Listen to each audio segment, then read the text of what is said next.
Querido irmão em Cristo, Shalom. Eu, vosso servo de Deus, irmão pastor Mvula Filipe. Cumprimentamos os nossos irmãos em toda parte do mundo, que Deus vos abençoe. E nós hoje vemos com a mesma tema, mas vamos já na segunda parte, tema de dia de expiação. Dia de expiação, isso foi no 7º mês, segundo o calendário judaico.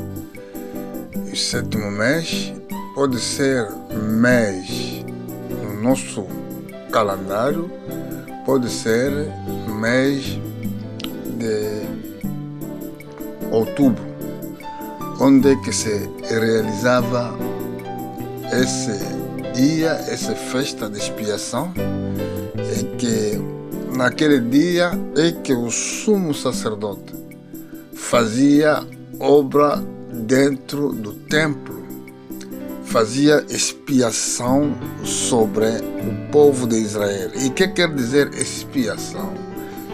Expiação quer dizer fazer fim ou meter fim numa sentença qualquer. Por exemplo, você foi condenado numa coisa que tinha feito, então quando essa condenação tomar fim, é que nós falamos expiação. Quer dizer, o problema que você tinha já não tem mais validade. É assim que dentro dessas festas havia festa de expiação. Isso mostrava o que Deus queria fazer no futuro. Mas conforme nós dizemos, nós somos esse servo de Deus que prega o evangelho do tempo do fim.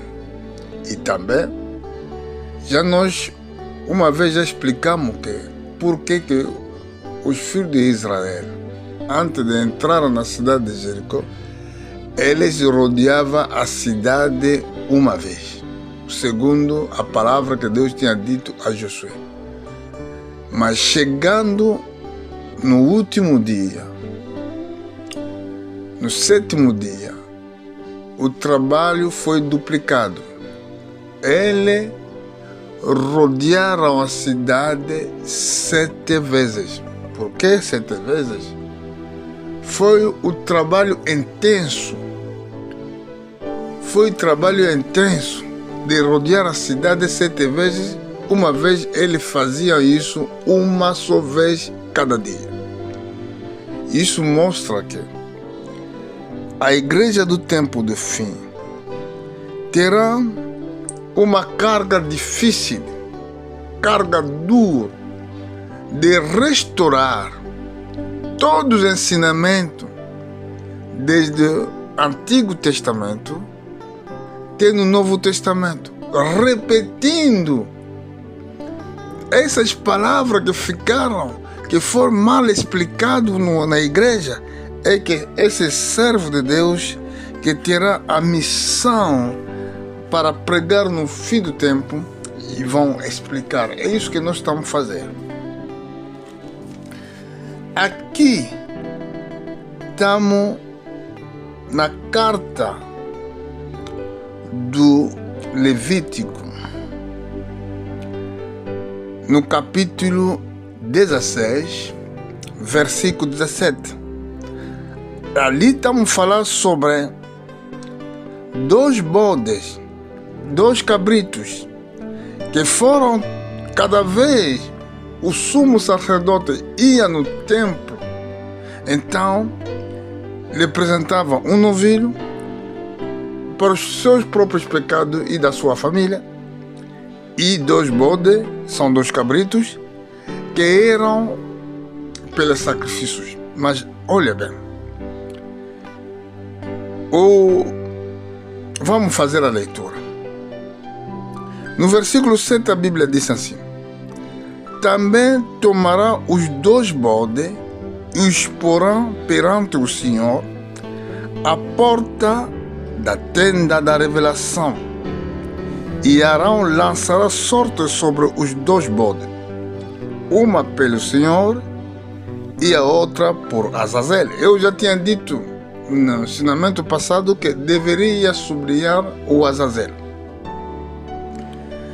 Então apresentará o bode sobre o qual cairá a sorte pelo Senhor e oferecerá como oferta pelo pecado.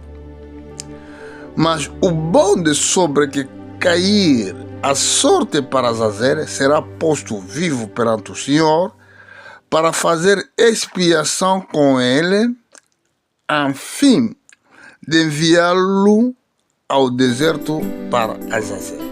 E agora aqui fala-se Azazel.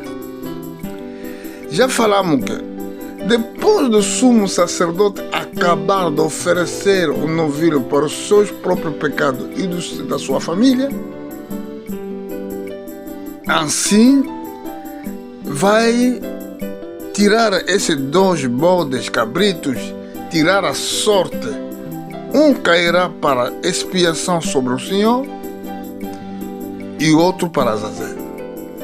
Depois, quando ele vai matar aquele cabrito que era para o Senhor, levará o sangue dele, ali no véu, no lugar santíssimo, como já falamos que o templo foi dividido em 3.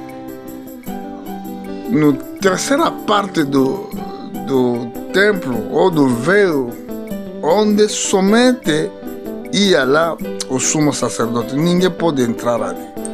É por isso, ninguém pode se comparar com Jesus, porque o trabalho que ele fez, nem Branham nem fez, nem Mohamed nem fez, nem outra pessoa que pode fazer, porque ele foi o novo sumo sacerdote.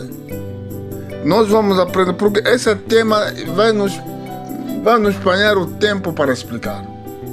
Porque há muitas pessoas que consideram Jesus Cristo como um profeta.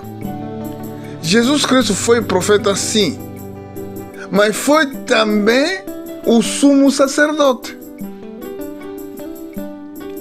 Mas o seu sacerdócio, ele não entrou no templo feito com as mãos das pessoas, ele entrou no templo do céu com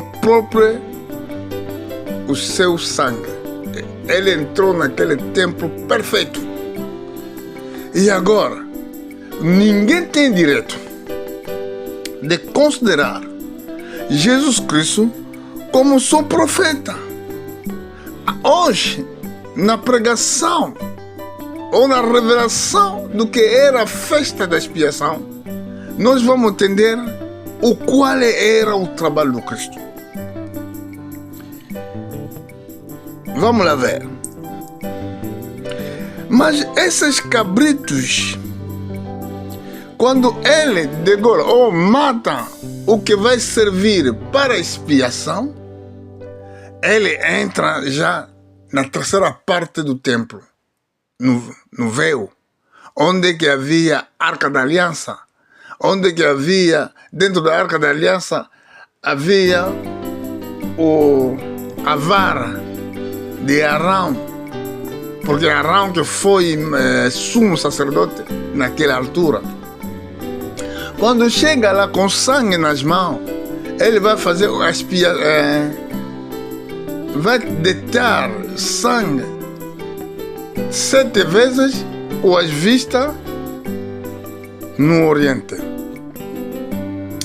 O que significava isso? Nós, todos aqueles coisas segredas, todos esses mistérios é que nós estamos fazendo abrir hoje.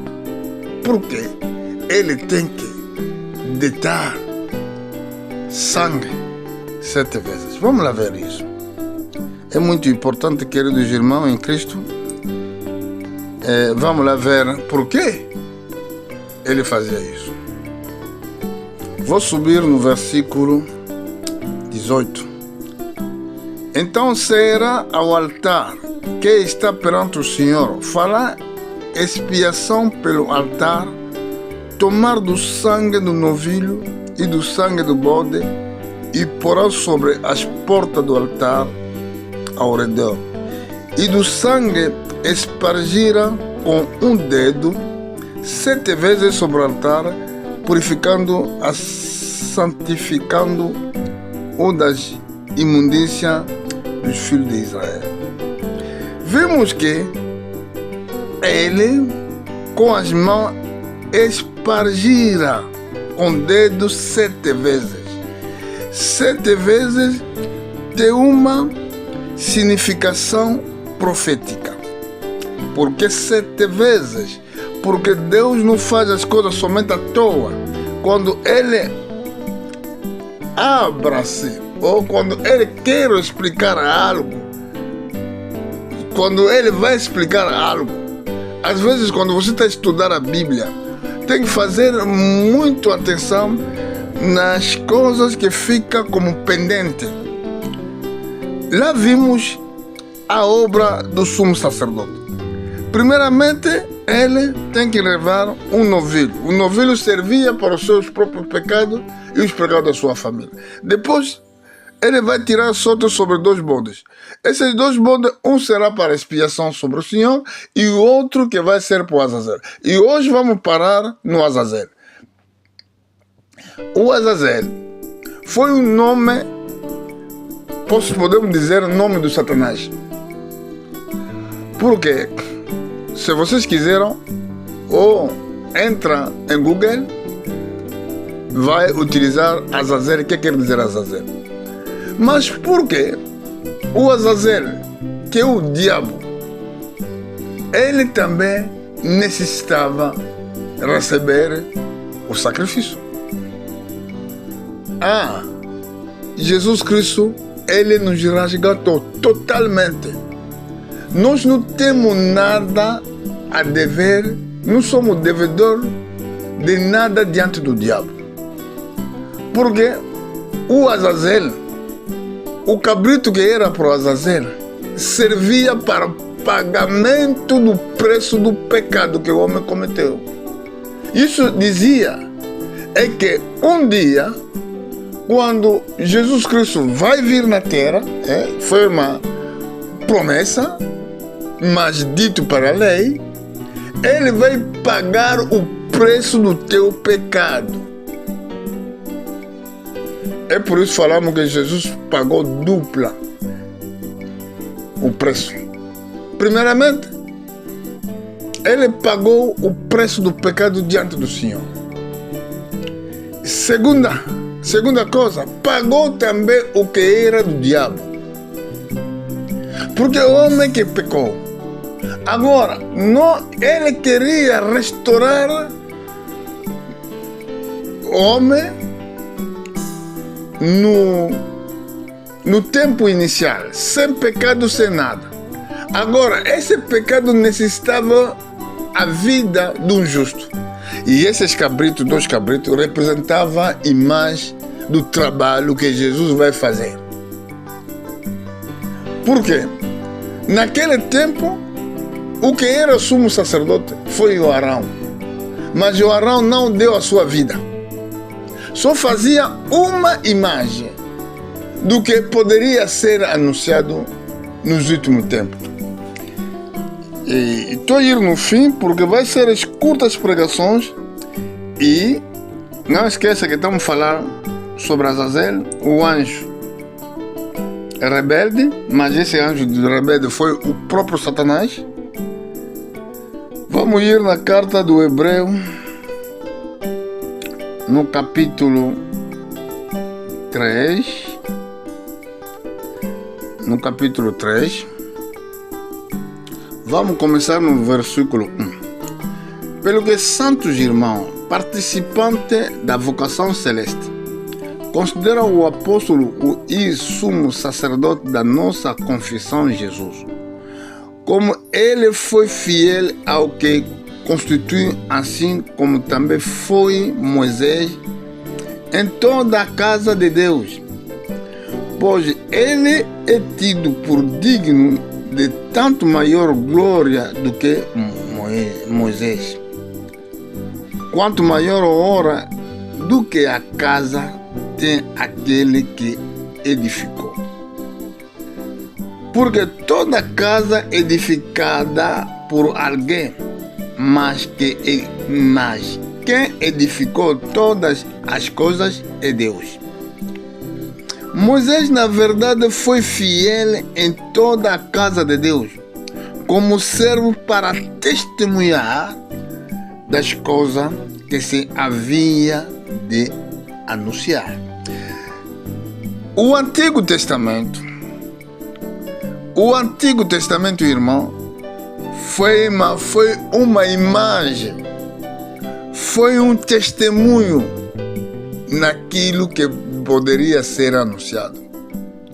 Não foi todo dito, mas deram uma imagem de que vai ser anunciado no tempo do fim.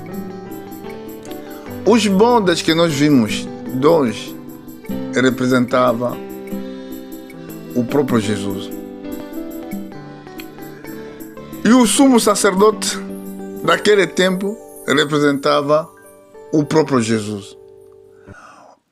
7 vezes que deitaram sangue no Oriente, isso mostrava o sangue que vai resgatar as 7 períodos da igreja na terra. É por isso nós temos 7 igrejas. É por isso os filhos de Israel devem rodear a cidade de Jericó 7 vezes.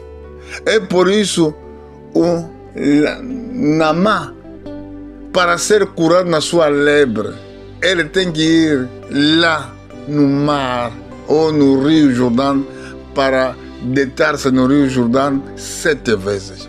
É por isso nós vimos o Samson tinha 7 cabeças, 7 traças da cabeça na sua cabeça. Irmão, todos esses símbolos tinha muito importante porque representava a vida de Jesus, representava a obra do sumo sacerdote. O Azazel, ele tinha recebido o cabrito que foi largado no deserto, cabrito vivo. É por isso Jesus Cristo, quando morreu, foi no mundo dos mortos. Para ir fazer o quê? Para ir resgatar também aqueles que morreram desde o tempo de Adão e Eva até no tempo de João Batista. É por isso que Jesus Cristo foi também ali no deserto. Ali no deserto. O deserto mostra o mundo dos mortos. O trabalho de Jesus Cristo. Ele vai resgatar nós que estivemos vivos.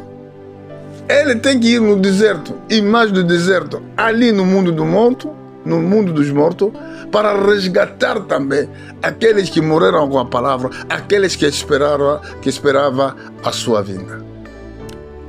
Irmão, essa pregação será longa e nós vamos voltar mais nos próximos dias para levar a vocês